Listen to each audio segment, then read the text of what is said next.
Niyə görə qidalanma planı bu qədər vaciblidir? Qidalanma planı ona görə vaciblidir ki, insanın hücrəsəl bəslənmə dediyimiz qida planında insanın bədənində itilaflanma prosesi azalır. Bədənin də itilaflanma prosesi nə qədər çoxdursa, o qədər xəstəliklərə elə bil ki, qapı açmış olur. Bu qapını bağlamaq üçün də biz qida rasionumuzu düzgün şəkildə seçməliyik ki, bizim orqanizmimizə faydalı ola bilsin.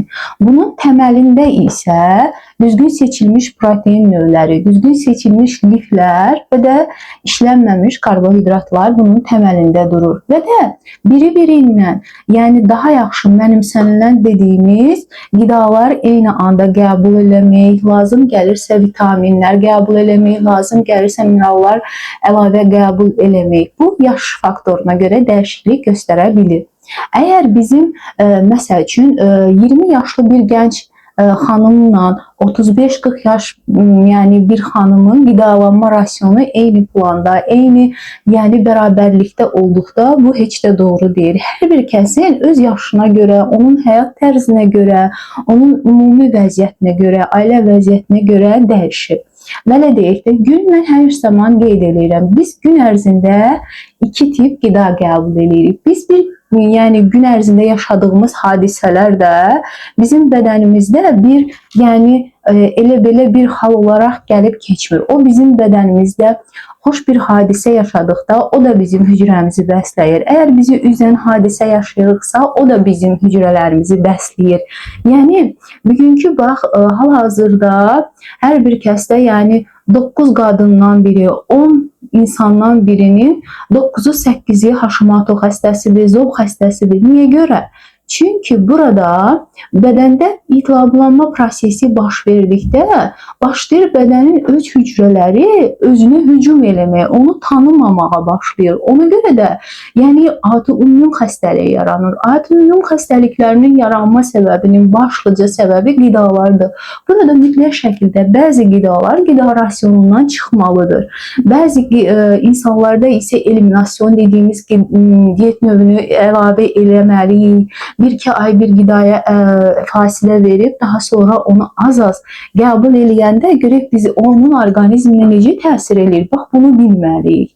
Ona görə də mən hər zaman qeyd edirəm ki, sizin hər hansı bir xəstəliyə qarşı qəbul elədiyiniz dərmanlar sadəcə sizin simptomlarınızı susturur. Bilirsiniz necə? Yəni gün ərzində onu sizin bədəninizə törədəcək olan, belə deyək də, ağırlıqları azaltmaq üçün. Necə ki, başınız ağrıyanda ağrı kəsici dərman içirsiniz.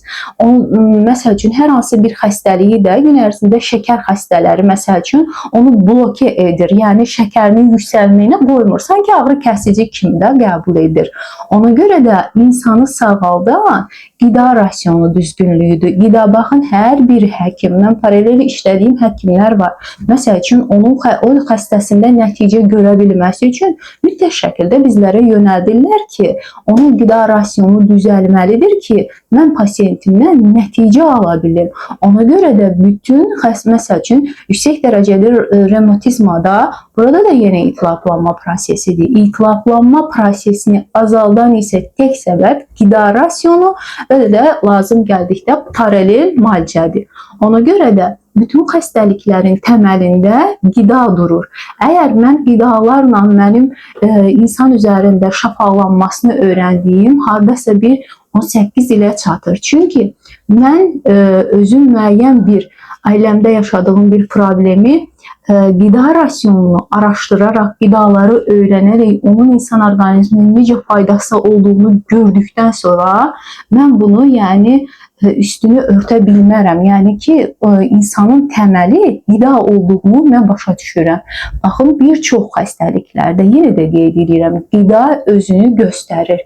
Hər türlü, yəni hər bir xəstəlikdə qida seçimi düzgündür. Məsəl üçün, insanın bir də var ki, özünün həyat tərzi olaraq bunu da qeyd edeyim. İnsanlar var, bir xəstəliyi zikr edirik, yaşayır. Yəni onu qurban halına çevirir ki, məndə bu xəstəlik var, məndə bu xəstəlik. Bir insanda ki, sağalmaq üçün artıq o özünü sistem olaraq, yəni ora kodlayır ki, mən paralel şəkildə qidamı da düzəltməliyəm və də mən artıq sağalmalıyam. Həqiqətən də bir insanın psixoloji cəhətdən sağalmağa meyilliliyi yoxdursa, o boş yerə maskalanmış deyək də diyet üzrə oturur.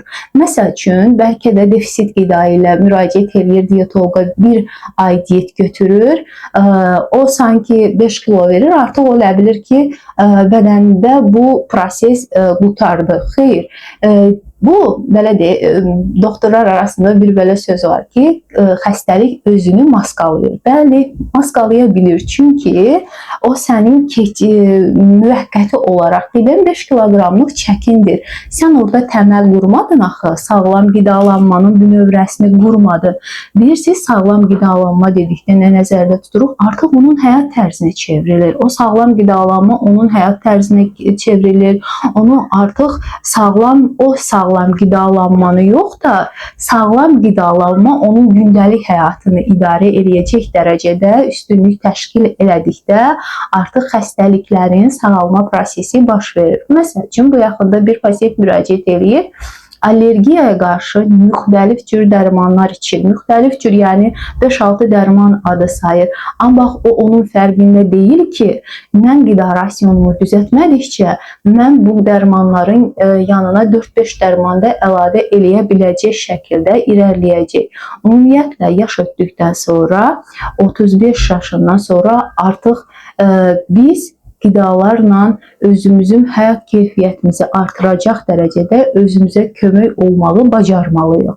Çünki biz artıq bədən bizdən böyümə hormonu, yəni biz artıq əlavələr eləməliyik ki, bədən bizə sağlıqlı, hüzuru, qayğı göstərə bilsin. Məsəl üçün, hal-hazırda yuxunun pozulluqları çox başalıb gedir. Yuxu pozulluqları, bunlar hamısı hormonal problemlərdir. Hormonal problemlərin düzəlməsi üçün də qidalanmaq, qida düzəni çox vaciblidir. Qida düzəni əgər yanlışdırsa, əgər günlük qida rasionu, işlənmiş karbohidratlar, un məmulatları, baxın, un məmulatlarının günlük qida rasionunuzda çox təşkilatı varsa, bədəninizdə iltihaplanma prosesi artıq baş alıbdır, gedir. Hər zaman piyələnmənin növləri var. Piyələnmə birinci növ, ikinci, üçüncü növ. Ona görə də hər zaman bilən bir mütəxəssisdən kömək almağı və də özünüzü buna hazır etməyi unutmayın. Əgər siz insanın psixoloji problemlərinlə qida rasionu bir-birindən əlaqəlidir. Yəni, əgər sən qida vərdişi özü bir psixoloji bir problemdir. Əgər sən qida rasionunu düzəldə bilirsənsə, həyatında bir çox fikirlərinə də aydınlıq gətirəcək dərəcədə özünə kömək eləmiş olursunuz. Qida rasionundan, məsəl üçün, pasiyent mənə yazır, sanki onun üçün bilirsiniz necədir? İlk verdikləri sual mənə olur ki, mən əgər qida rasionumu düzəltsəm, diyetə otursam, mən əgər bir aydan sonra diyeti buraxsam, mən əvvəlki çəkimə geri qayıdacağımı? Birinci sualı bu olur. Daha sonra isə mən bunu nə qədər davam elətdirəcəm? Ancaq o bunu beynində o qədər böyüdür ki, sanki onun üçün bir kabusa çevriləcək dərəcə qorxunc gəlir. Çünki qidalar özü bağımlılıq yaradır. Qidanın, bağımlılıq müddətini bağımlılığını azaltmaq üçün ora sağlıqlı qidalar verməliyik ki, zərərli olan vərdişlərdən uzaq ola bilək. Məsəl üçün, mənim sosial media şəbəkələrimdə 7 il antidepresan qəbul edən pasiyentlər var. Çünki burada bağırsaq florası o qədər onun orqanizminə zərər verir ki, o dərəcədə qida rasionu düzgün şəkildə deyil ki, ona görə də o sızdıran bağırsaq dediyimiz sindrom ona psixoloji problem yaradır. O da antidepresan qəbul eləmək məcburiyyətində qalır. Ona görə də hər zaman demişəm, deyəcəm, qidalanmaq bizim bünövrəmizdir. Əgər düzgün qida seçimi seçsək, xəstəliklərlə mübarizə aparmaq asanlaşar, insan şəfalanmağa, yəni meyilli olar, şəfalanar və də bizim orqanizmimiz bizə sağlıqlı və huzurlu şəkildə qulluq eləməyi bacarar. Bir də unutmayın ki, İnsanın həyatında insan elə bir varlıqdır ki, beynini, yəni disiplinlə, onu öyrətməklə, davamiyyətlə bir şeylər əldə eləyə bilər.